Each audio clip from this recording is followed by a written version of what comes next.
Hello, everybody. It's nice to have you here. We have some big things to announce. Today, at the request of Governor Bill Lee of Tennessee, who's standing with us, as you know, I'm signing a presidential memorandum to establish the Memphis Safe Task Force, and it's very important because of the crime that's going on, not only in Memphis, in many cities, and we're going to take care of all of them, step by step, just like we did in D.C. We have virtually no crime in D.C. right now, and we're going to keep it that way. It's our nation's capital. We're going to keep it that way, or we're going to federalize it if we had to, but we don't have to anymore because it's in such great shape. This task force will be a replica of our extraordinarily successful efforts here, and you'll see it's a lot of the same thing, although the numbers here are really something. They're really bad. Now, we did send FBI in about 4 months ago to work, and it brought some of the numbers down, and they did a great job, but we're sending in the big force now. We also sent them into Chicago on a sort of a moderate basis, and we brought down crime a little bit in Chicago, but we're now going to bring it down very big. We're going to be doing Chicago probably next. I was with a great businessman, a man who is involved in all cities through his business, and I say, who do you think should be next after Memphis? And he said, sir, you've got to save Chicago. We're going to wait a little while. But he said, you got to save Chicago. You can't let it go. And this is a very prominent man that everybody knows. And this from another man in Memphis was saying, Bill, he was saying, very interesting, he's on the board of FedEx. And his hotel is about a block away. And he said, when I walked there, I said, you know, I don't want to do this again. I never want to do it again. And they won't let me walk there. They take them in armored vehicles. They take the board members of FedEx in armored vehicles like a block away to the hotel. This shouldn't be the U.S. This shouldn't be the United States of America. The task force will be a replica, as I said, and it's going to be, I think, equally successful. This is a tremendous success we've had in Washington, I can tell you, and everyone knows it. And people in the White House that work here and other people that I know are calling me and thanking me. They're going out to dinners. They're doing things that they haven't done in years. The effort will include the National Guard as well as the FBI, ATF, DEA, ICE, Homeland Security investigations, and the U.S. Marshals, and more along the prosecutors. We're going to have DOJ led by U.S. Attorney for the Western District of Tennessee, who is here or not here? Who's that person here? That person is going to be very busy.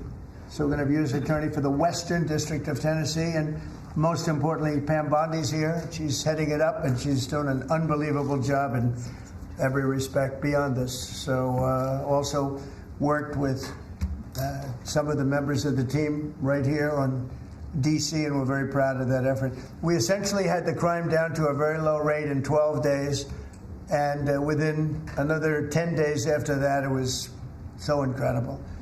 And it continues at that level, and we're going to continue. We have to because it's our capital. This team will deploy the full powers of federal law enforcement agencies and enforcement generally to restore public safety and get dangerous career criminals off of our streets. We're going to get them off. In 2024, Memphis had the highest violent crime rate, the highest property crime rate, and the third highest murder rate of any city in the nation. Other than that, they're doing quite well, thank you. A person is 4 times more likely to be murdered in Memphis, Tennessee today than in Mexico City. It's been, and you know Mexico City is not a cakewalk. It's been overrun with carjackings, robberies, shootings, and killings. There were 249 murders, 429 rapes, 5,616 burglaries, and 12,522 violent assaults in just the last little while in 2024 and in pieces of 2025, where it's actually gotten worse until recently when we sent the FBI down to see what the hell is going on. Last month, a vicious thug carjacked an elderly woman parked at the movie theater, dragged her out of the car, and body slammed her into the pavement, where she is still trying to recover. Probably won't be successful. So we're not going to allow this kind of savagery to destroy our society anymore. We're stopping it. We're doing it one by one, time, but we want to go quickly. We don't want to lose Chicago. We're going to lose Chicago.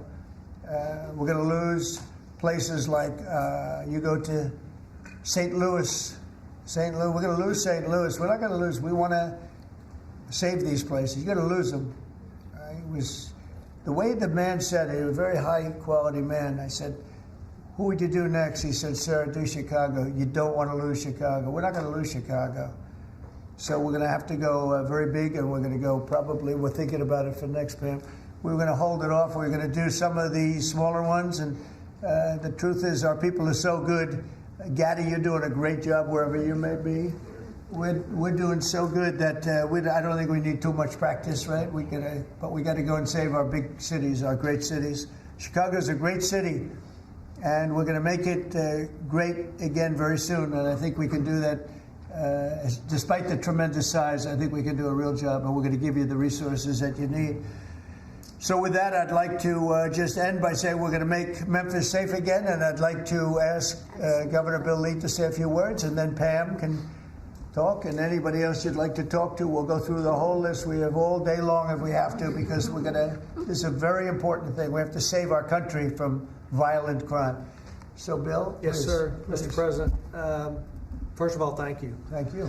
Thank you for your commitment for federal resources to the great city of Memphis. And it is a great city, and it has a great history and a great legacy. And we are very hopeful and excited about the prospect of moving that city forward. I've been in office 7 years. I'm tired of crime holding the great city of Memphis back. And I have spoken today with the director of the U.S. Marshals, with the director of the FBI, with General Bondi. We realize that this effort of multi-agencies that will combine the work of the Tennessee Highway Patrol and the local police departments, when we come together, we can make significant change in our city and the city of Memphis, and that is a powerfully important thing for the state of Tennessee, and I want to say thank you. This will be your proudest moment when we see you in 4 or 5 weeks, maybe sooner. You're going to see numbers that will drop and plummet like you haven't, just like we did in D.C. They plummeted. Nobody could even believe it. And they're going to plummet. It'll be one of your really proud moments, and you've done a good job, too. But this will be maybe your proudest moment. Thank you, sir. Okay? And the director, as the director said, the goal is sustained. Right. Got to keep it. Sustained crime lowering, and that with this effort, I believe we can get there.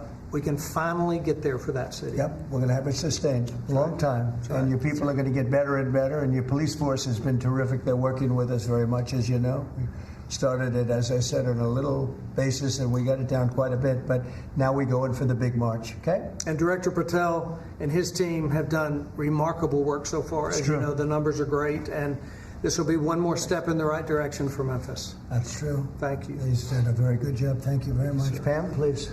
President Trump, at your directive, we went in, as you all know, to D.C. and took over the city of D.C., working hand in hand with Metro Transit Authority. All of the agencies represented here today got over 2,000 violent offenders, got over 200 guns off the streets of D.C., and D.C. is safe again. And now, Governor, working with you and working with our 2 U.S. senators and all of our agencies working hand in hand, we're going to do everything we can to make Memphis safe again. That was President Trump's directive to us, and it's easy to do when you're working with such great leaders. And Secretary Noem, you have been instrumental in this, and Director Patel has already been into Memphis and gotten so many violent offenders and guns off the street, and that's what started it. And working Stephen and Deputy Attorney General Todd Blanche, thank you. We've all been going nonstop, working hand in hand together, and Gaddy Serralta, Terry Cole, and Director Driscoll of ATF wearing 2 hats, and Pete Hegseth with the National Guard, all working hand in hand and being out there for a month. You can't tell who's with what agency but for the T-shirt they're wearing, because everyone's working hand in hand, and that's why we've been so successful. We're going to do that in Memphis, and we're going to get crime off the streets. That's great. Thank you, Pam. Great Thanks, job. President. Christy, go ahead. Mr. President, Memphis has a high number of trafficking, significant human traffickers, child exploitation, drug trafficking. The local gangs there are extremely dangerous, and I'm so excited that you're going in there to work with not just the governor and willing local leaders, but also our Attorney General and all the leaders that are standing here today to help protect our children. So what's going to change dramatically is the families' lives that live there, and it's only going to happen because of you, because you're coming in. What has started there, you're going to put on steroids. The networks that you're going to uncover across this country, because of the work that's going to happen in Memphis, we're going to see every city get safer, because we're going to see those ties to other criminals that we're going to get out of the country. So we're a nation of laws. And sir, thank you for caring about every single city. Thank you, Christy. Really nice. And what makes it to me so exciting is the success we had here so quickly. And, you know, we've taken close to 1,500 people out of D.C. But when I saw the result happen so quickly, and so many people are so thankful, and people that you pass them every day and they're fine, all of a sudden they're thanking me so profusely. It was so exciting what's happened, and continues to be what happened in D.C. And so that's what makes this, I think, even more exciting, because we know what's going to happen. We know we have the people. Look, we're sending in a lot of help. These cities have been taken over for years, and the last 4 years under Biden, what's happened is just a disgrace. So it really has, what the success we've had here has made it to me much more exciting, because I think we're going to have proportionally. I mean, you have cases where it's even worse. I have some people, we have some people quoted today that we took out of papers. We're so grateful for the National Guard coming, said an owner of a Memphis tax service. It's so dangerous here. It's so darn dangerous that you can't get out of your car. If you get out of your car, it says you get robbed, you get mugged, you get hit. You can't go to the market or a service station. So, yeah, I want to see crime stop, and I want to see the National Guard come in right away if that's what's necessary. There's a need. Here's another one from a director of a Memphis-based crime prevention organization. There's a need for more boots on the ground. You have to get them done fast before we totally lose it. They're going to lose it all. I got 2 guns put in my face, said another, within 5 minutes at 2 different locations. He said, I got a gun put in my face. Then I went someplace else, had another gun put in my face. I was scared. It never happened to me. I've never seen anything like it. Here's another one. I honestly thought he was going to kill me, said a 60-year-old Memphis carjacking victim. A man walked up, give me your car, you got 5 seconds to get out or you're dead. This is what we have, and there's page after page of the same kind of thing. Cash, would you say a few words, please? Thank you, Mr. President. Thanks to your brilliant foresight, you had asked us to go in quietly into these cities to help set the landscape, to work with the interagency, and to make America safe again. And we've done that under the FBI's banner program of Operation Summer Heat. And the results are only as good as the prosecutions. And because the Attorney General and the Deputy Attorney General have mobilized DOJ to successfully prosecute so many violent criminals, we have set the landscape for the interagency to come into Memphis and really make it safe permanently. As the governor and the senators and the other directors were saying, it's not a short-term mission, but thanks to you launching us early, launching us quietly, not looking for the credit, Mr. President. We greatly appreciate your support and the advanced foresight you had in doing that. It's so exciting, and somebody had to do this. A president should have stepped up long ago and saved these cities. So it's not that I wanted to do it, believe me. Somebody had to do it, and we're doing it in a big way. Absolutely. Pete, could you say a few words? Yes, Mr. President. From day one, the DOW, the Department of War. I'm glad you made that correct. Correct, for you, sir. Has been proud to stand with our partners across the interagency, whether it's the Southwest border, whether it was Los Angeles getting ahead of that, whether it's right here in Washington, D.C., where Secretary Driscoll and the Army and the National Guard have taken the lead in helping across all of these great folks to secure the city. We are very proud to be here, to stand strong alongside law enforcement. We're glad that Memphis is the place to go. The volunteer state, we're not going to have any problems with the Tennessee National Guard being willing to go in and stand strong in Memphis, sir. Not at all. And get ready, because you'll be doing a lot of other places that are almost as troubled. You got it, sir. Some of them are equal. You look at what's going on in Baltimore, where the governor was telling me how wonderful it is, and you can't walk across the street without being shot. Could I ask our 2 great senators to say a few words, please? Of course. Please, Mr. Marcia. President, thank you so much. I want to say a thank you to Director Patel, because he had promised that he would come into Memphis. We've had Operation Viper there this summer. There have been over 500 arrests. There are over 100 indictments. And Memphis had the best stats they have had in years this past August. Last month, it was the best August they have had, and it's because of the work that's been done. And now to have a new phase of this enforcement for Memphis, where we are going to have all of these agencies working as a team, as the governor said, making certain that this is a long-term effort to make Memphis safe again. Mr. President, we are so grateful and we thank you. Thank you very much. Yeah, thanks, Mr. President. And this is an issue that's plagued Memphis since I was a boy, Mr. President. And it's time that we addressed it. And I appreciate your leadership allowing us to do that. And the team that you've assembled here is going to help us deliver the most fundamental responsibility of our government, and that's public safety. This shouldn't be a partisan issue. This should be something that is our primary goal. And certainly I hope to see Memphis become the safest city in America. And thanks for the effort of all of your team here to make certain that happens. Thank you, Governor Lee, and I want to say thanks to the Memphis Police Department and the Sheriff's Department there too, who have all worked closely to bring this together. I look forward to tremendous results. And I want to thank the FBI for the last 4 or 5 months, because they have brought down the numbers quite a bit. Chicago here and a couple of other places that we can talk about later if anybody wants to. Could I ask you to, Terry Gaddy, to have a couple of words also? You really did lead the charge here, and you've done such a great job. Please. Mr. President, thank you for always supporting law enforcement.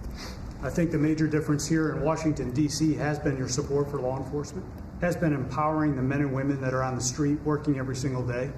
And I look forward to not only going to Memphis, but other places in Tennessee as well. And I think you'll hear from us real soon, Mr. President. Thank you for your support, sir. We have plenty of places. Yes, sir, we do. You know the country very well. That's great. Thank you, Terry. Please, Mr. Gaddy. President, I just want to say that we're honored once again to lead the charge with the United States Marshal Service, leading and joining 22 other federal agencies. I can say that today we spoke with over 30 of the local agencies, letting them know what to expect, giving them the template that we've done here in DC, so they know what to expect. They're extremely excited. I think everyone is going to be well receiving the law enforcement surge that we're about to take to Memphis. Great job. Thank you. And I'm going to ask one of the best lawyers in the country. He is one of the best. Todd, say a few words, please. He is a great lawyer. Thank you, Mr. President. Yeah, look, I think it's been said for the past 15 minutes, the president ran on making this country safe again, and we do not make this country safe again unless we go into our cities where there's the most violent among us and go street by street and block by block and arrest the men and women in this country that are destroying cities and communities for the rest of us. And so what we plan on doing, as the governor said and the senator just said, this has been a problem in Memphis for a long time. We plan on delivering Memphis back to the citizens that are there to raise their families, to go to church, to be in their communities. That's our goal, and that's what we plan on doing, whether it takes 2 weeks or 2 years. That's what we're going to do. Thanks, Todd. The great Stephen Miller, please say a few words. Thank you, Mr. President. The same emotion you do on television. That's hard to do. I think that's going to be hard to do. President Trump's initiative here in Washington, D.C., is important to understand, is the most successful anti-crime initiative in American history. But just think about it for a second. In 30 days, President Trump put together a team that saw the largest ever violent crime reduction in any city in American history, something that people had not been able to do in 40 years. That is a momentous achievement. And now the president is going to take that same model to Memphis, and as he said, more cities after that. The team that President has put together has no equal today or anywhere in American history. I think what's happening here is that what the president has done is made clear. The power of federal law enforcement that was used for the last 4 years to harass and attack conservatives, to harass and attack Christians, to go after law-abiding families. The power of law enforcement under President Trump is going to be used to get all the criminals, all the violent offenders, all the murderers, all the cartels, and all the domestic terrorists off our streets. So whether you're Antifa, whether you're a domestic terrorist, whether you are a violent gang member, a drug trafficker, a trained Iraqwa killer, or anyone else that's threatening our people, President Trump is saying he's going to use his FBI, his DOD, his ATF, his DEA to wipe you out, to put you behind bars, to take you off the street, or to apply whatever legal consequences necessary. Mr. President, I'm honored beyond words to be a part of this team under your leadership as you've saved thousands of lives. Thank you very much. Come on over. Let's sign that bill. You want to say anything about our great military real fast? What a job he's doing, this guy. Mr. President, so our Army National Guard is honored to be part of this mission. This is their community. A lot of them are from D.C., they're from Tennessee. When you talk to them, when you talk to the actual population out there who interact with them every day, they say it's a blessing to have them as a part of their life. And then for the National Guard getting to have this where they get to improve their communities, where their kids are growing up and they're going to church, and this is where their families are. Many of them, sir, have said this is the honor of their lifetime, so thank you. Look at that nice face, and yet he's a killer. That nice, beautiful face, and he's a total killer. I don't know how you do it, huh? Doing a great job. Everybody here is doing a fantastic job. All right, here we go.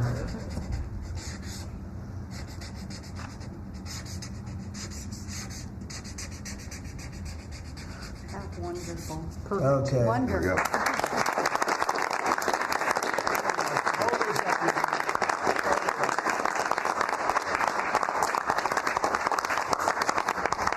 Okay. Thank you, Do you have sir. any? Thank you very much. Thank you. Thank you very much. Mr. President. Well, thank you very much. Great job. Any questions, please? Brian? Yeah, Brian. First of all, you got to. Did they take down the blue tent? Yes, sir. Last time he hit me with a blue tent and nobody knew what he was talking about. We found out, right? Found out, and it was gone the next day, and they had a lot of. Oh. That was not so easy. They had, that's a violent radical left group. Okay, go I ahead. got peppered with a lot of comments for doing that. They still have their First Amendment right, though. They're still out there protesting. I'm not You've got an amazing team behind you. You've done an awesome job for D.C. I want to get ahead of a story that I think might come out. You pushed out an email earlier today really showing dozens and dozens of local media in Memphis highlighting all of the violent crime in that city. So they have no problem reporting the crime, but when you show up to solve it, they're going to run around town looking for that one person that says, we don't want Donald Trump in our city.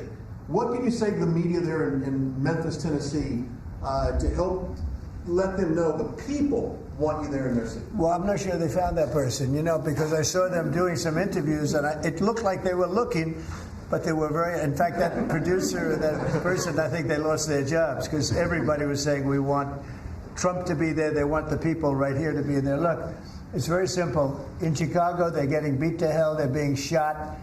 If you lose 6 or 7 people die over a weekend, they consider that a successful weekend. And when you consider that a successful weekend, that's pretty bad. I had the president of Poland here a few days ago, and we had a news conference. Many of you were here. And I made this statement. I said, we're very happy to announce that it's been over 2 weeks since anybody's been killed in D.C. And he looked at me like, is that supposed to be good? He's looking like, what kind of a place is this?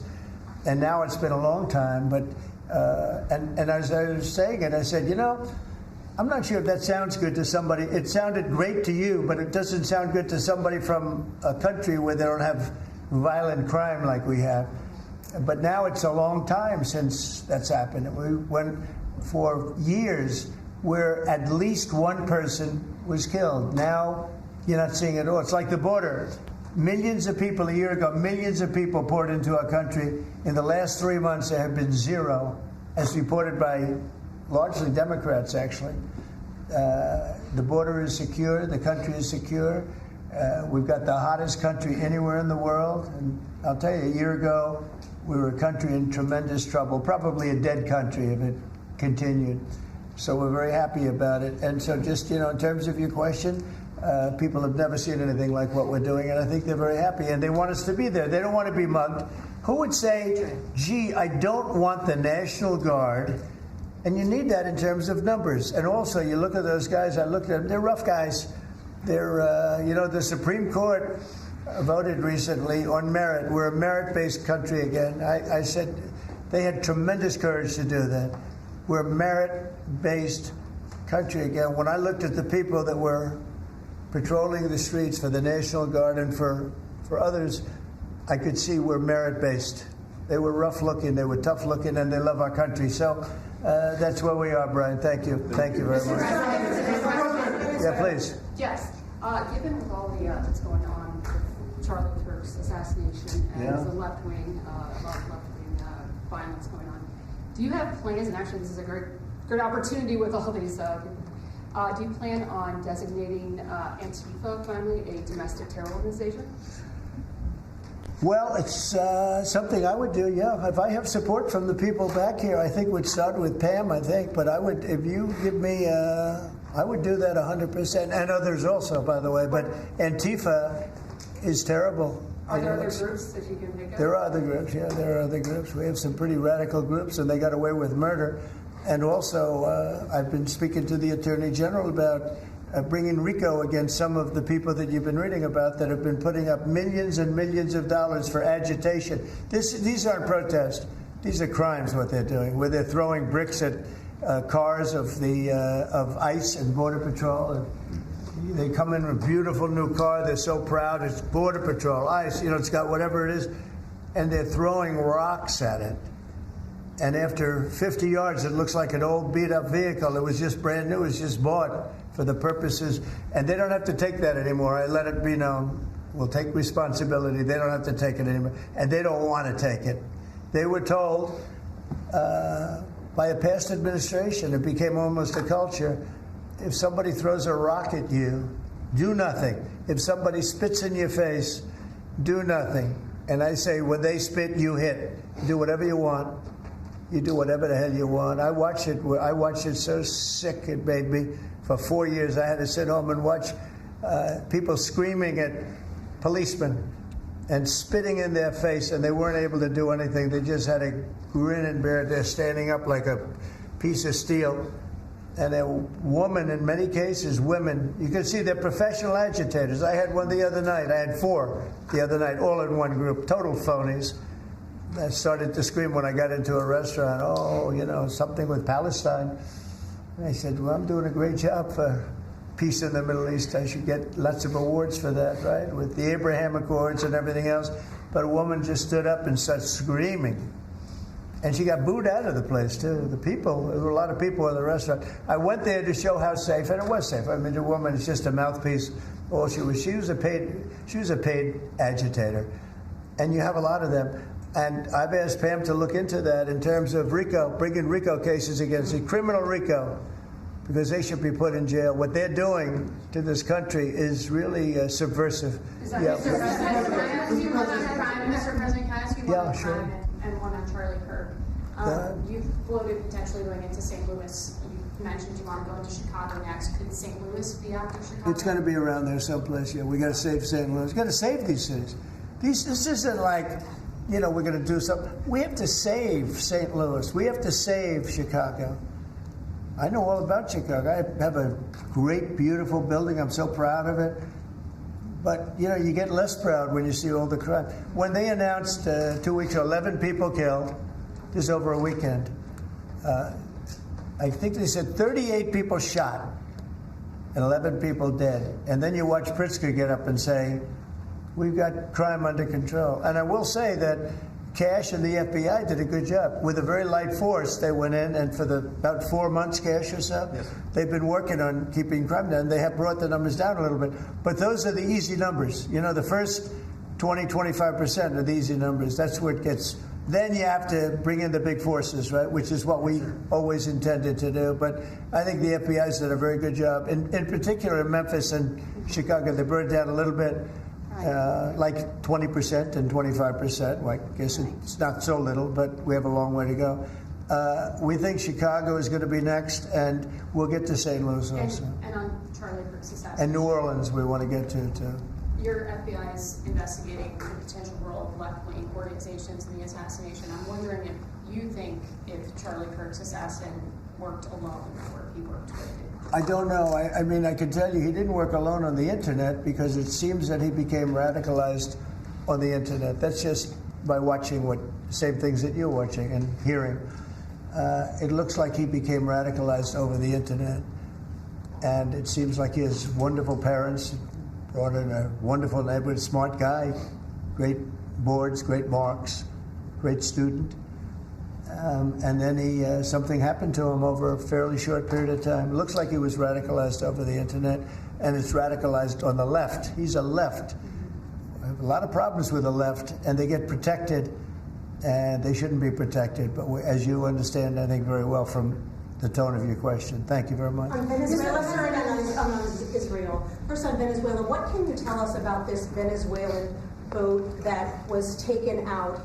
And do you plan to provide proof that these were narco-terrorists who were on their way to the U.S.? Well, we have proof. All you have to do is look at the cargo that was, like, it's spattered all over the ocean.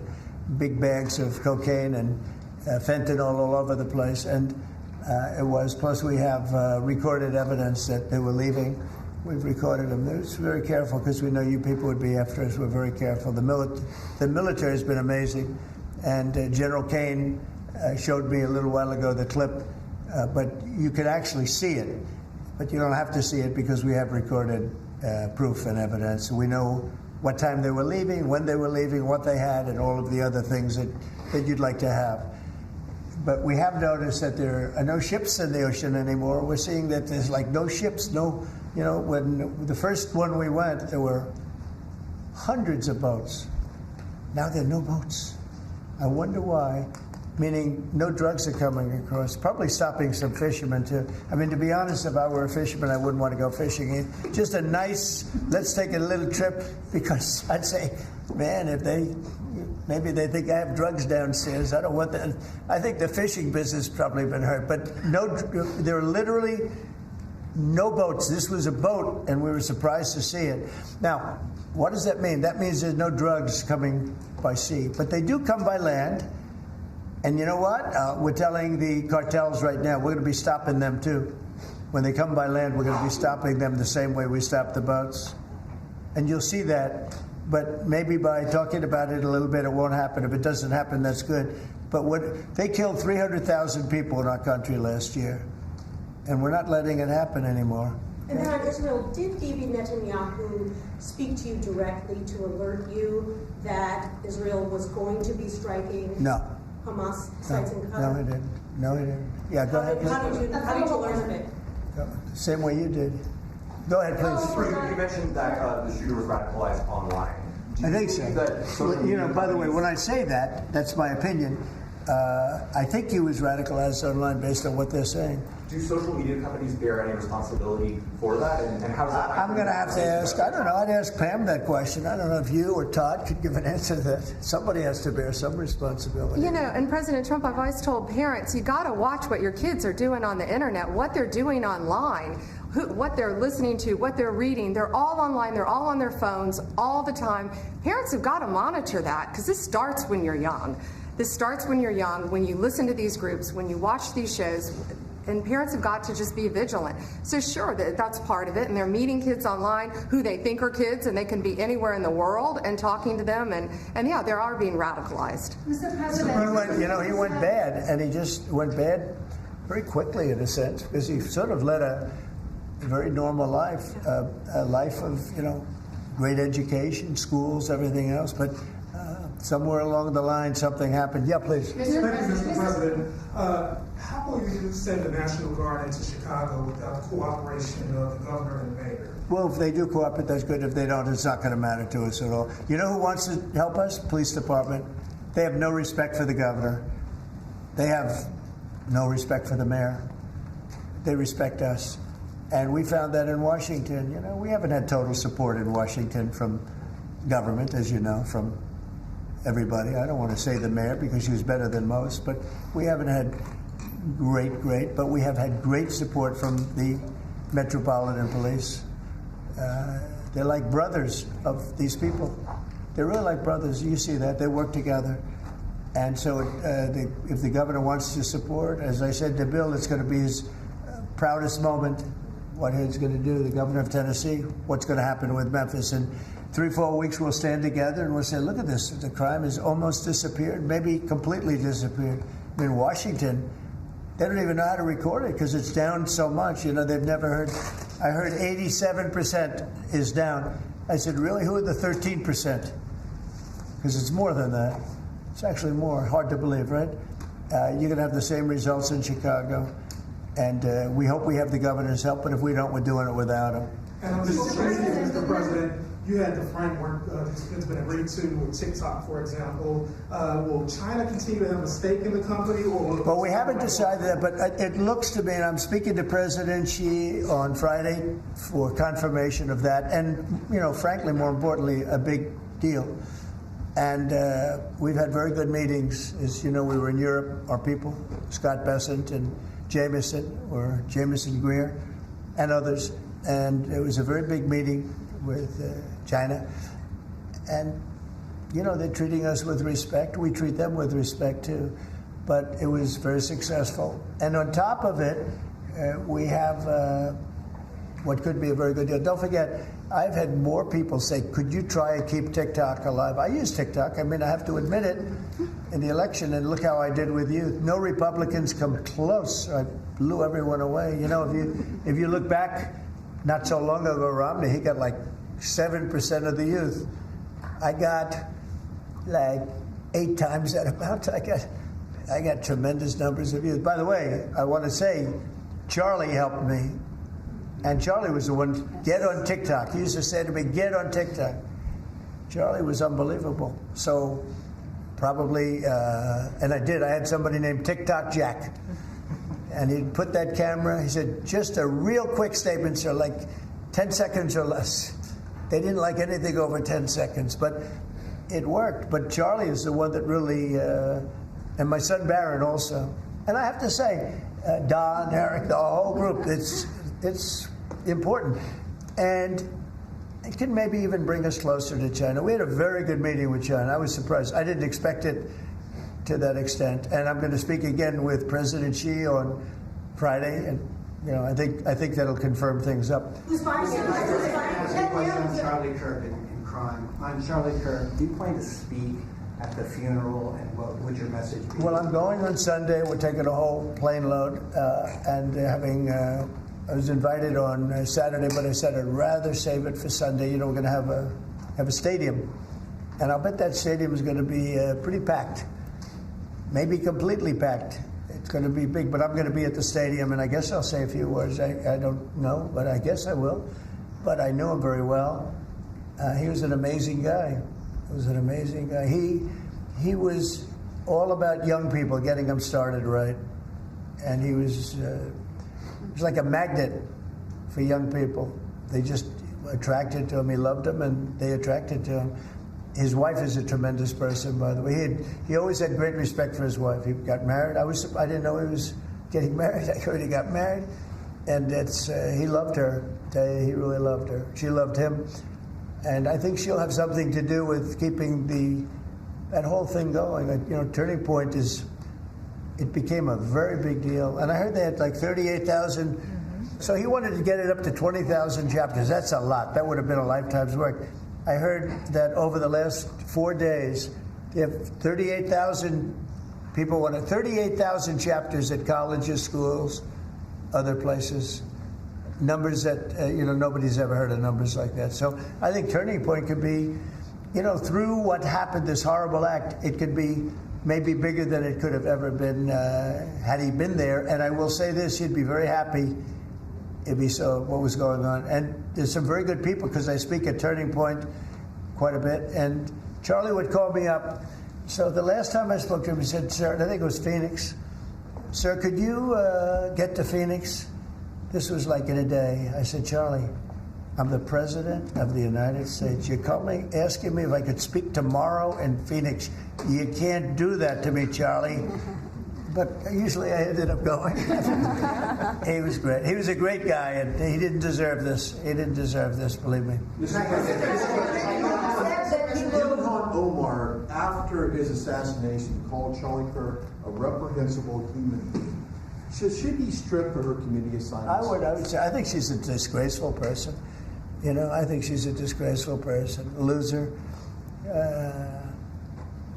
It's amazing the way people vote. I know it's people from her area, maybe of the world. I don't know. They got here and they vote her in. It's hard to believe, but I think she's a disgusting person. And one more question, if I could. A lot of these, in recent of these trans shooters that we've seen over the last couple incidents, This flag right here is up and down 14th Street. This is what would be a trans flag. A lot of people are very threatened by this flag. It means a lot of different negative things to people, violence. Would you be opposed to taking this flag down up and down the streets of DC? Well, I wouldn't be. Then they'll sue and they'll get freedom of speech stuff, so that'll happen. But I would have no problem with it.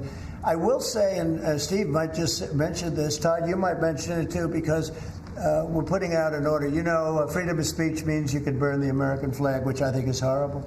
But I noticed something over the last little while. As you do this, you start noticing things that you wouldn't normally think. It really causes unrest and violence when they burn American flag. So the American flag, I wanted anybody burns the American flag, go to jail based on freedom of speech, goes to jail immediately. But the freedom of speech protected them, right?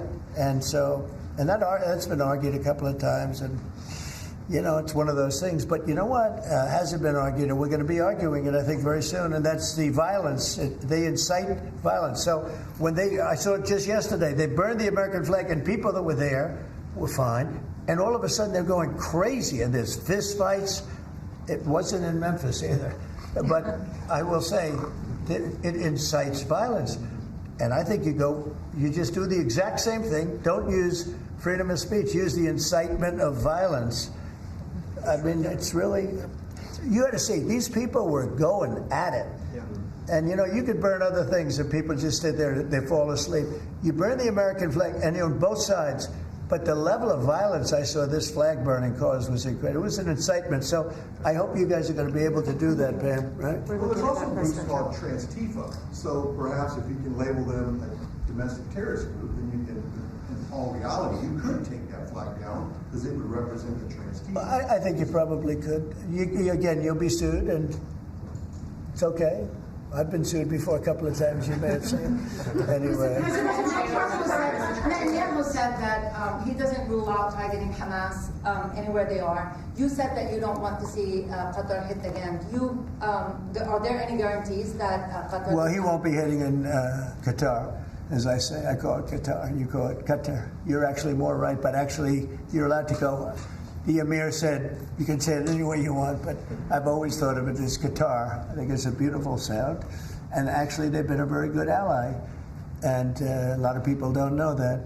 But he won't be hitting Qatar, but he will be maybe going after. Now, there was an article that I read in a newspaper just about an hour ago where Hamas said they're going to use the 20 hostages as human shields.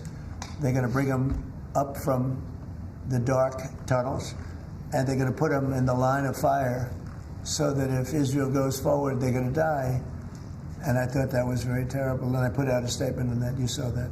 Mr. President, I want Charlie Kirk, in retrospect, given all of the moving ways that this White House has paid tribute to Charlie Kirk, right. Do you think it would have been fitting to lower the flags to have staff when Melissa Hordman, the Minnesota House Speaker, was gunned down by an assassin as well? I'm not familiar. The Minnesota House Speaker, a Democrat, who was assassinated this summer. Well, if the governor had asked me to do that, I would have done that. But the governor of Minnesota didn't ask me. I didn't. I wouldn't have thought of that, but I would have if somebody had asked me. People make requests for the lowering of the flag, and oftentimes you have to say no because it would be a lot of lowering. The flag would never be up. Had the governor of Minnesota asked me to do that, I would have done that gladly. And given the killing of Melissa Hordman, the attack on Paul Pelosi, the attack on Gabby Giffords, the attack on the Pennsylvania governor's mansion, why make the case that violence is only on one side? It seems to be taking place. I didn't say it's on one side, but I say the radical left causes tremendous violence, and they seem to do it in a bigger way. But the radical left really is caused a lot of problems for this country. I really think they hate our country. Okay, yeah, please. This may be related to the RICO work that you're doing, and I'd like to confirm. And we are really looking at that seriously. Vice President Vance was speaking with Stephen Miller earlier today about targeting NGOs that they were saying foment violence. Right. Is that? Can you speak more to that? And what NGOs specifically are you looking to target, sir? A number of them. Steve, please. Yes, so I believe what you're referring to is there are these nonprofit entities that organize, as the president mentioned, attacks on ICE officers, attacks on Border Patrol agents, organize doxing campaigns, which are a violation of federal law. They break off cement and they bring into riots. They have organized drop points for weapons, organized drop points for gas masks, organized drop points for all the materials necessary to launch a riot. Of course, you saw that during the Black Lives Matter riots as well, too. So there's this whole network of organizations. And I think the key point the president's been making is somebody is paying for all of this. This is not happening for free. And so under the president's direction, the Attorney General is going to find out who is paying for it, and they will now be criminally liable for paying for violence. And you know, a new thing that I've been seeing a lot of lately, but never saw before, is they're walking in with bricks and rocks and everything. And the FBI or the Border Patrol or ICE or the police are grabbing them and taking them away, and that's great. And then they whip out a hammer, and it's a beautiful hammer, really. It's nice. You know, this is not a hammer somebody happens to have. These are serious hammers, beautiful, brand new hammers, and they start breaking up the concrete sidewalks and the granite curbs in many cases. Granite is hard to cut, you know, it's very hard stone, and they're banging away and handing out pieces of stone. So instead of having it in bags, they're banging the sidewalk, knocking that. You have to see what some of these sidewalks look like when they finish, and especially the curbs, because the granite curbs are very, very expensive, and they're great, and you know, very hard. They are almost indestructible, but not when it gets pounded on for 20 minutes by some pretty strong guy. And then they hand out big chunks of stone so that people can throw them at the police, and people can drop them off bridges into car windows. No, we have a long way to go, and we're going to make it all good. We're going to make it really safe. This country is going to be safe. We've got almost 3.5 years. Think of that, 3.5 years. It's a long time. It goes quickly, but at the end of that time, I hope one of the many things we can say is that we made our cities safe again. Thank you very much, everybody. Thank you.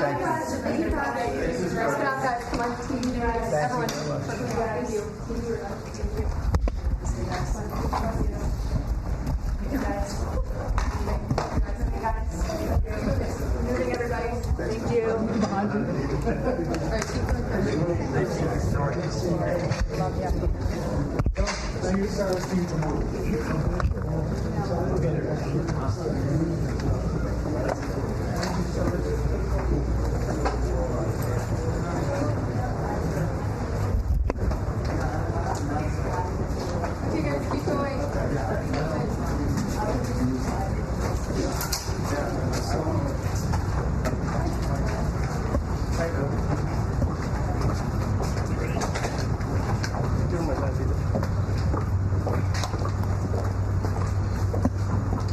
What was the issue that you were saying? It was something. Hello. How are you guys doing?